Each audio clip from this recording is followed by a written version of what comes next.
Welcome to the Fast 15 podcast, offering game-changing tips, advice, and motivational tools for special educators designed to transform your special education classroom in a quick 15-minute format.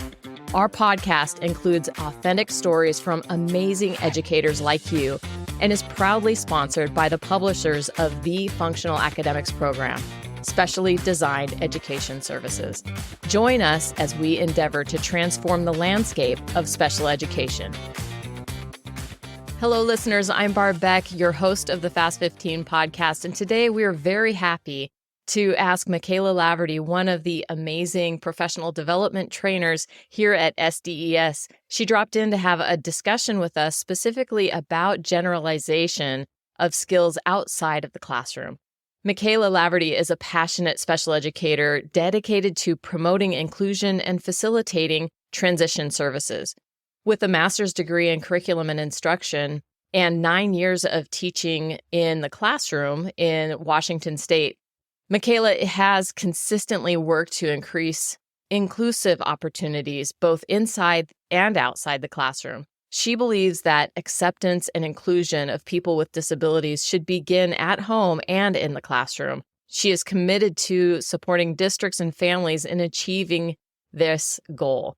Let's spend this episode together learning a little bit more about Michela's perspective. All right. Hello. How you doing? I'm good. How are you? It's so good to have you on our episode of the Fast 15. I was talking to you and Suzanne Fitzgerald, and we were talking about curriculum and how, wow, we have a lot of resources for teachers. And it's really well laid out, especially in the functional academics program. I need to branch out and make it my own as well. And so what's your experience with that? And not just yours, but the teachers and the situations that you're out training people, because you are training in the functional academics program. Yeah, for sure. What are you seeing? I can go back to when I first got the curriculum and went to the training, and I got these goodies because no one teaches you how to run a life skills program in college, and there's no PD that I could go to where I could know what to plan for. And so I was like, what do I do with these kids, and how would I plan ahead, and how should I structure my day? What do I do? The functional academics program really gave me that outline and a vision of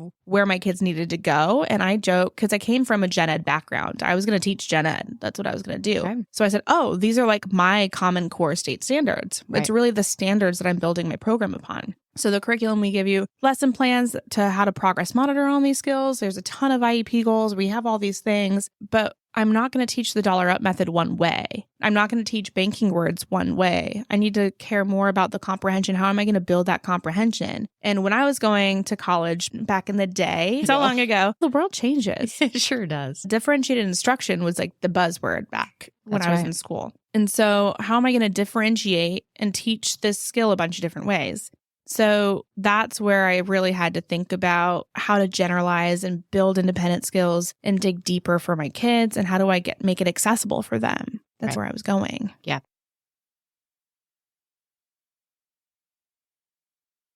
We do get in the program a lot of flashcards and resources, but I know if I've heard Suzanne Fitzgerald talk about one thing, it's that this is just to get you started. This is just to get you on the road. And so what are some of the things that you've done? Can you give some examples of the program and where you've taken it? Because you've taken it to some pretty creative places. Yeah, I'm not a typical life skills teacher. Okay. I think because my mom was a gen ed teacher and she taught gifted students, and because I thought I was teaching gen ed, I did a whole year of student teaching in gen ed. So I tackle teaching kids with diverse needs differently. So I'm using flashcards, I'm using digital task cards, I'm using a lot of hands-on activities, and so we're practicing the dollar up method, or we're practicing a comprehension of words a bunch of different ways. And I really start with generalizing those skills in a couple different formats. So I do whole group instruction, and that's something that's not traditionally used in a self-contained classroom very often. That's true.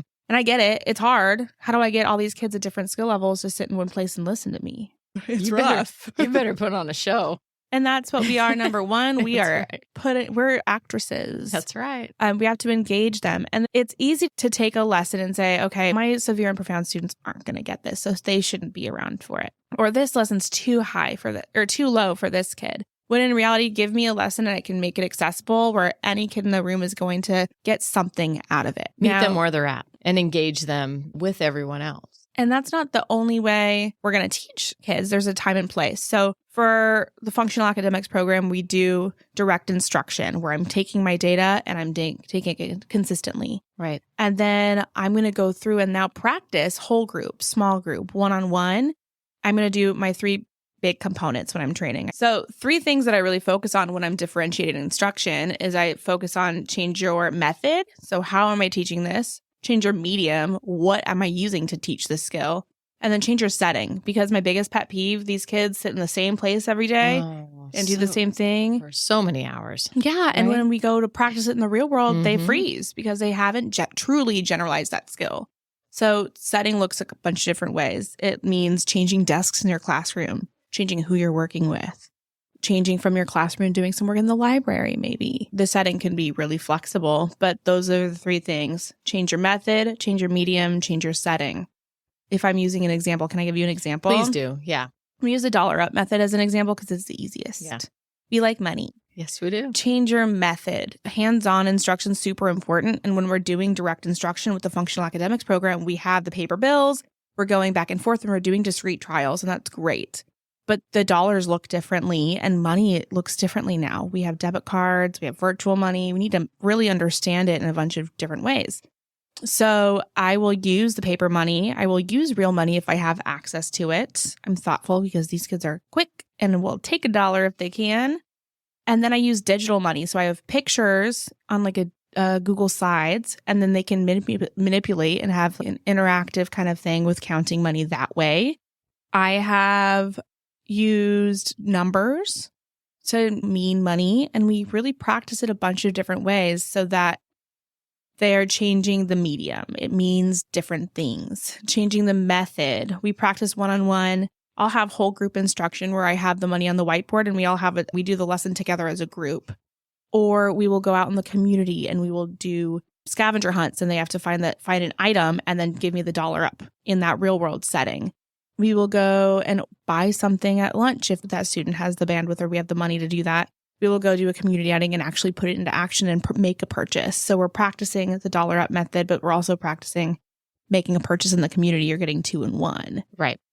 And you really can do those skills a lot of different ways if you just allow yourself the open-mindedness to change your routine. And all those different contexts, you can be switching it up to where now watch me model it for you. Okay, now we're going to do it as a group together, and then we're going to have just one person go do the thing. If it's making a purchase in the community or something like that. There's so many different things that you can do, but I love your model because it helps you to put structure to every one of those things to help you generalize the skill and to make it interesting and more meaningful in different contexts. That's awesome. That's awesome. Hey, listeners, before we dive back into our conversation, I want to take a moment to express my heartfelt thanks to the incredible team at Specially Designed Education Services for being the backbone of our podcast. SDES is on a mission to make a difference in the lives of students with moderate to severe disabilities, including autism. Their commitment to providing a top-notch curriculum, training, and consultation is truly commendable. They are the force behind functional academics, a curriculum that has made waves in special education classrooms nationwide. Whether you're a teacher looking for innovative resources or a school district seeking impactful training, SDES has got you covered. To all the special educators out there, SDES is here to support you every step along the way. A big shout out to Specially Designed Education Services, making a difference one classroom at a time. Now, let's jump back into our conversation. How about materials? How do you navigate that when you're maybe limited on resources? A lot of our teachers just don't have a lot that they have to work with. And how do you continue to build? Maybe they can't even get really outside of the 4 walls of their school.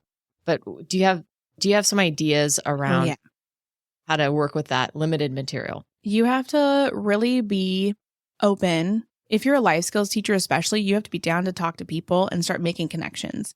If you want to build a program of your dreams, right? And I didn't have my first year of teaching, I had no money of my own. And we had a really small budget. Being able to leverage relationships I had with people in the community, both the school community and the general community, has really helped me really kickstart my material library. First of all, when you're looking at materials, you are going to find people on Instagram, on Pinterest that have done all these crazy stuff. And you have to go first reflect, and decide, what am I actually going to use? That's step one. I love the idea of a Pinterest classroom. It's not going to be implementable for me because that's not the type of person I am. You have to figure that part out first. What materials will I actually use? Then you have to look at the staff that you have and the students. What materials do my students use or will they use? Because there's a lot of really cool things out there my kids won't use. Or I had one kid in my classroom that it wasn't safe to have because they would take them or whatever. So what is feasible to have in my room?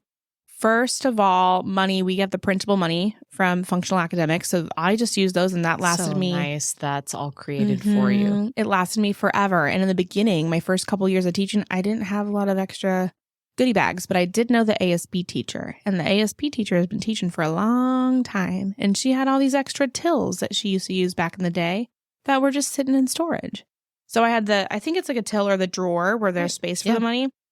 So I just started talking to people. And if you don't talk to people, if you don't share what you're trying to build, if you don't talk about your kids, they're not going to know. They're not going to know about it. And people want to help you. Too. Community members through those connections. And then also buy nothing on Facebook. There's just so many different resources that we can tap into. I've gotten a lot of donations. I've had HelloFresh recipe cards I have a lesson that I use those for that really digs into finding information and generalizing skills. And I put on Facebook that I needed anyone who uses HelloFresh, don't give them away, send me the cards, because those are the best piece of environmental print I've ever seen in my life. So I saved those and I sent a mass email to my school. And I didn't send them very often, but I said, hey guys, this year I'm really collecting these HelloFresh cards. If you have them, please save them. I had 300. It probably took me 2 months and I collected 300. And then I had those binders that I could use. And now I have a library of materials. Yeah. That's fantastic. One of the things that I really want to focus on with you is how in each episode, we really want to anchor to making it functional, get functional with all of the different things that we want to teach our students in our life skills classrooms and our functional academics curricula. How do we make sure that we're always keeping it functional, envisioning what they will be doing and needing in their life as independently as possible in the community or wherever they're going to be? So you're going to want to look at that kid in the context of their support system, their life and their ability level, and think, okay, what is feasible for this student to do, and where are they going to be around? Where are we going to engage with? When I'm looking at materials, and I'm the queen of making sure it's functional first, functional for my emotional ability level, but also functional for the kid. Right. So when I could go on a rabbit hole of creating something because I can, but I need something that's useful. So the price tags at Safeway, those are things that already exist that they go and replace and throw them away anyways. So I'm using, as if they're real or real used in the community, I'm going to, instead of making my own price tags, I'm going to go say, hey girl at the Safeway, hey Safeway manager, I teach life skills. I work with these kids. The best part is when you bring one with you because they can't say no. And then they'll donate them. And then you have these resources that you can then use. So if it's out in the real world, that's what you want to start with. If you can create something that looks like it, that's the next best thing, but that's going to require more work for you. Yeah. Get resourceful. Yep. Don't be afraid to ask. Get relational, get resourceful. Yeah. Don't be afraid to ask. Anything else you can tell us or encourage us about making our functional academics as functional as possible and as generalized as we can for the community. Yeah, when you're looking at again, if it's working 1 year, it might not work at the next year because your kids are going to be different. So part of being functional really means aligning and relating to the kids that you have in front of you right there. Yeah. So that's a big part. The other thing is a lot of people want to help you. They'll hear what you do and you're an angel. Oh my gosh, you're so good at what you should do. And that's my biggest pet peeve. People tell me what I should do all the time. And I said, oh my gosh, thank you so much I'm so glad that you really what we're doing. I've been wanting to do this for a long time. I would love it if you helped me network and get these free Safeway price tags. So I turn around whenever people say that to me, I leverage their interest in what I'm doing. And I turn it on them and I say, I would love to do that eventually, but right now I'm working on this project. So if you can donate these canned goods or these empty boxes of cereal so I have an actual true environmental print, that'd be great. Yeah, that's good. Good stuff. Thank you. Michela Laverty, thank you so much for joining us today and for your suggestions, your encouragement. It's wonderful to talk to you as always. And we're going to catch you on the next episode. Oh, I'll be back. Hopefully soon. Take care.